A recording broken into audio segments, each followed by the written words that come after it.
जगन्नाथपुरी के एक भक्त की कथा है। एक भक्त था, उसके स्वप्न में जगन्नाथ जी आते थे।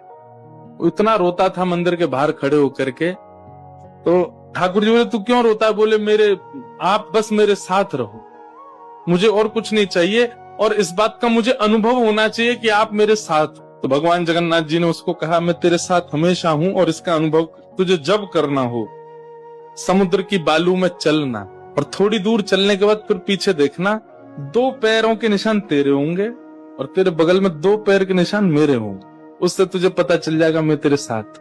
अब तो वो रोज जाता, समुद्र के तट पर चल के देखता, थोड़ी दूर चलता तो 2 पैर के निशान उसके, और बगल में छोटे छोटे छोटे चरण भगवान के। इतना प्रसन्न रहता था। लेकिन ये उसके घर में कोई घटना घटी, माता जी का देहावसन हो गया, बहुत कष्ट में आ गया, इतना पीड़ा में आ गया, रोने लगा, बिलखने लगा। अपनी माँ के जाने के भाव से तुरंत दौड़ करके गया। बोले, मैं मन को शांत करने का एक ही तरीका, पता चले जगन्नाथ जी मेरे साथ। अत्यंत पीड़ा में था। जैसे ही समुद्र के तट पर चल रहा था, रो रहा था बहुत तेज तेज।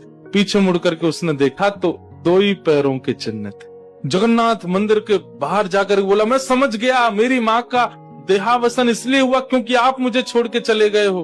अब आप मेरे साथ में नहीं हो। आपने कुछ दिन मेरा संग किया, उसके बाद मुझे अकेला छोड़ दिया। नाथ, आप ऐसा कैसे कर सकते? मुझसे क्या अपराध हुआ? रोने लगा, बिलखने लगा। जगन्नाथ जी रात्रि में फिर स्वप्न में आए। क्यों रो रहा था? बोले, नाथ, आप मेरे साथ थे हमेशा, और आज आप मेरे साथ नहीं थे। मैंने जाके देखा 2 ही चरण चिन्ह थे, और आज ही मेरी माँ का भगवत धाम गमन हो गया। इसका मतलब आपने मुझे त्याग दिया ना? मुझसे कोई अपराध हुआ है? भगवान बोले, नहीं। तो फिर आज आपके चरण चिन्ह क्यों नहीं थे?